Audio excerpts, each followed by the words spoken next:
10 ஆண்டு பசுமை திட்டம், பல கோடி பண திட்டம், ஏரிகள் தூர்வாரி எல்லாம் அரசு பண்ணி மக்கள் இயக்கமா மாத்துவேன். மாத்திக்கிட்டு எல்லாம் இந்த 100 நாள் வேலையில உட்கார்ந்து பல்லாங்குழியா ஆடிக்கிட்டு முடியாது. மரக்கண்டு நடணும், தண்ணி ஊற்றி வளர்க்கணும். 10 மரக்கண்டு நட்டா பிராக்டிக்கலா 10 மார்க் போடுவேன். 100 கட்டா தமிழ் தேசிய குடிமகன் விருது கொடுத்து இவன் கொடுத்தாங்க 10 லட்சம் 15 லட்சம் கொடுப்பேன். இந்தாடா நீ உன் வீட்டுல மரத்தை வளர்த்திருக்கியா ராஜா? என் மரம் நான் வெட்டுவேன். கையெல்லாம் வெட்டி நீ உழுதி போட்டுவேன். சீனாவில் நான் சொன்ன உடனே சிரிச்சான். நான் வரைவில் கொடுத்தேன். சீனாவில் சட்டம் எப்படி தெரியுமா? மரத்தின் கிளையை வெட்டினால் மனிதனின் கையை வெட்டுவது போல கொடுங்குற்றம் சேர்ந்து போட்டுருவேன். நான் சொன்னேன், நீ என்ன இப்படிலாம் பேசுற? செஞ்சிருவேன். ஓ மரமாவால பக்கத்து வீட்டுக்கு வந்துருச்சு, தொந்தரவு பண்ணிருச்சுன்னு வெட்டா கொண்டே வருவேன். நீ அப்ப மரம் வெட்டணும், நான் வீடு கட்டணும், கட்டு. அங்க போ மாவட்ட ஆட்சியர்கிட்ட போ. அங்க போய் என்ன சொல்ற? சரி மரம் வெட்டணும் ஐயா, வெட்டணும். எத்தனை மரம்? எனக்கு 5 மரம் தேவை, எழுதி கொடு. அப்போ ஒரு அரசுக்கு ஒரு இது வரும் உத்தரவு. அப்ப நீ வெட்டணும், வெட்டு. 100 மரம் நட்டு 1 மரம் வெட்டு.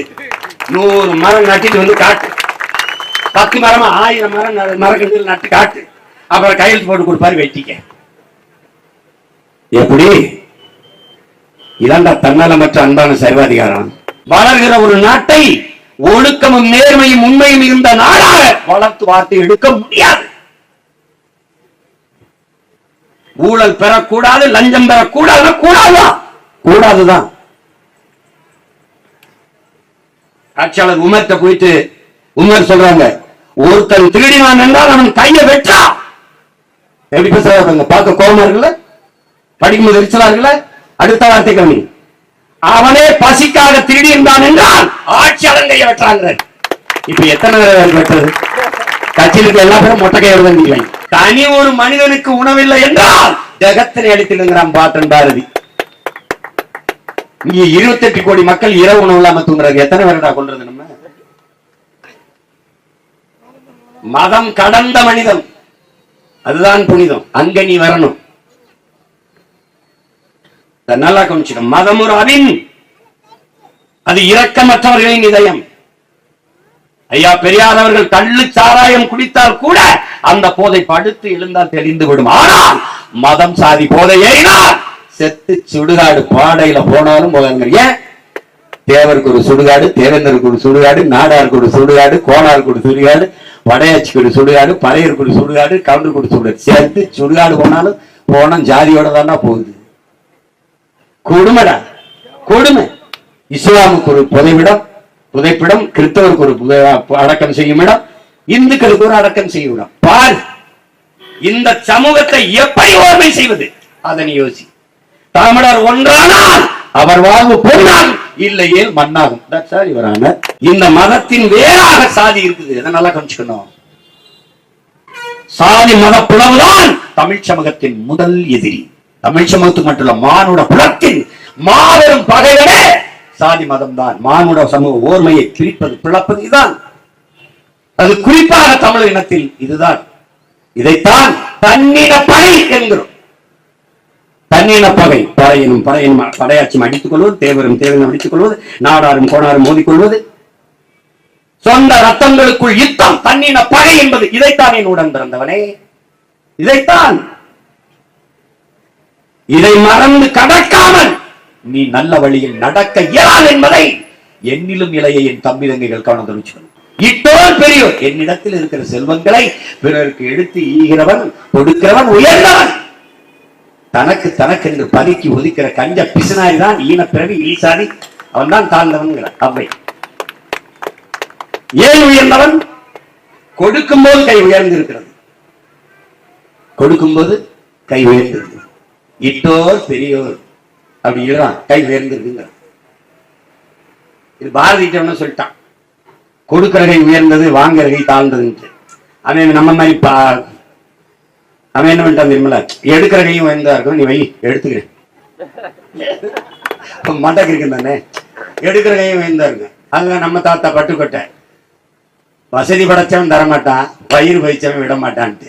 இப்ப அதான் நடந்துகிட்டு இருக்கு இந்த போர். அவன் வந்தான், நம்ம பாரதி வந்தான்.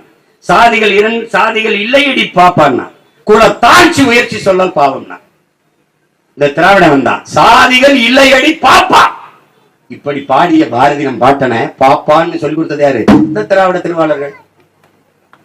ஏன் சாதி இல்லைட்டான்ல, சாதி இருந்தால்தான் இவனை பிளந்து பிரித்து போட்டு இவன் அதிகாரத்துக்கு வர முடியும், வலிமை பெற முடியும். ஒரு தடவையாவது ஒரு திராவிட தலைவன் தமிழ் சமூக ஓர்மைக்கு பேசுறான் என்று சொல்றான், நான் அப்படி இறங்கி போயிருந்தேன். நம் மோதலை அவர்கள் விரும்புவார்கள், திட்டமிட்டு உருவாக்குவார்கள். நம் சாவை சகிப்பார்கள், ரசிப்பார்கள், ருசிப்பார்கள் ரத்தத்தை, நம் மரண ஓலத்தை ரசிப்பார்கள், நம் ஒப்பாரியை இசை போல கேட்டு ரசிப்பார்கள். லட்சக்கணக்காக நம் இனம் செத்து விழுந்த போது நாம் கத்திய கதறலை இனிய பாட்டு போல ரசித்தவர்கள்.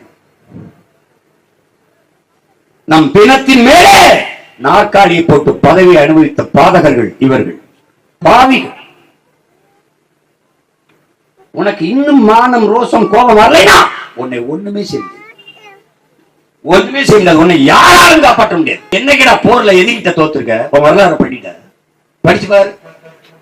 என்ன உன் பாட்டன் பண்ணார வண்ணிய எதிராக தொக்கடி போட்டானா, கூட பிறந்த ரத்தத்தோம் காக்க வேண்டிய உன் பாட்டன் மருந்து வேண்டி பாட்டி வேலை யாரு எல்லாரும் எடுப்பார். தெரிஞ்சு மலை எல்லாரும் எடுப்பார், புளித்தவன் அலமுத்துக்கணும் எல்லாரும் எடுப்பார். எடுத்து பாரு, படிச்சு பாரு. வருத்தம் கூட பகையிட்ட தோக்கல, சொந்த ரத்தம், உடன் பிறந்த ரத்த துரோகம் தான். இறைமகன் இயேசு ஒரே ஒரு துரோகி யூதாசை சந்தித்தார். என் தலைவன் 1000 யூதாசுகளை சந்தித்தார். ஆனால் நான் பல ஆயிரம் யூதாசுகளை ஒவ்வொரு நாளும் கடந்து போயிட்டேன். என்னோட கூட நிக்கிறவன் கொள்கைக்காக நிக்கிறானா, இவங்க கொள்கைக்காக நிக்கிறானுங்கிற குழப்பத்திலே வெள்ளி விட்டு துரோகங்கள், கண்ணின பகையால் தாழ்ந்து விழுந்த இனம் போர்க்குணம் அற்றுச்சு. அதுல ஒரு பெருமை, ஆக முன்பு முதலாக நாகரிகம் அடைந்து பண்பட்ட இனம் போர்க்குணம் அற்று போகுங்கிறான். அப்படிலாம் ஒண்ணும் இல்லை. அம்பேத்கர் சொன்ன மாதிரி தன்னலம் என்று வருகிற போது அறிவு வேலை செய்ய மாட்டேங்குது. எமஞ்சத்தா எனக்கு என்னன்னு போயிடலாம். இந்த கூட்டத்தில் 4 பேர் அடிச்சுக்கிட்டோம், இங்க இருந்து இருந்துச்சு, யாரும் அடிச்சுக்கிறவன் நம்மளா, நம்ம சாதி ஆளுங்களா, இவன் சாதியை இனம்னு பேசிட்டுக்காண்டா. நம்ம இனத்தான் என்ன இருந்தாலும் நம்ம அது சாதிடா, கர்மம் முடிச்சவன சாதி, அது குடி. இனம் என்பது ஒரு மொழியை பேசக்கூடிய மக்களின் கூட்டம் தான் உலகெங்கும் இன வரையறை. வன்னியர் என்பதே இனம் அல்ல, தேவர் என்பதும் நாடார் என்பதும் கவுண்டர் என்பதும் இனம் அல்ல, அது குடிகளின் அடையாளம். ஆனால் இனம் என்பது தமிழர்கள் என்பதுதான், நாம் தமிழர்கள் என்பதுதான் இன அடையாளம்.